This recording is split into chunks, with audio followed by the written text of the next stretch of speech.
অশিক্ষা, কুশিক্ষা আর মূর্খতার সাথে ইসলামের কোনো সম্পর্ক নাই। হয় স্কুলে পাঠাবেন নয় কই পাঠাবেন, মাদ্রাসায় আওয়াজ করে বলেন, হয় স্কুলে পাঠাবেন নয় কই পাঠাবেন, পাঠাতেই হবে আপনাকে। শিক্ষার আলো ছড়িয়ে পড়ুক ঘরে ঘরে, আমরা চাই কি চাই না? কোন অশিক্ষা, মূর্খতা এগুলোর স্থান ইসলামে আছে নাই। ছেলে মেয়েদেরকে অনেকে পড়াশোনা করাইতে করাইতে এত প্রেসার দেয় যেটা ছেলে মেয়েদের মেন্টালি অনেক সমস্যা তৈরি করে। এরকম আছে না নাই? আমি এমন অনেক ছেলে মেয়েকে দেখছি, তার ওজন যত তার ব্যাগের ওজন তার চেয়ে বেশি। আছে না নাই? ছোট্ট বাচ্চার কাঁধে এক গাদা বই দিয়ে দেয়। কে বলেছে আপনাকে এতগুলো বই দিতে? কে বলেছে?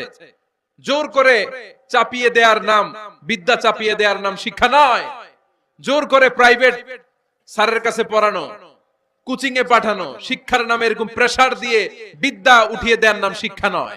শিক্ষা হচ্ছে আপনার ছেলে মেয়ের স্বতঃস্ফূর্ত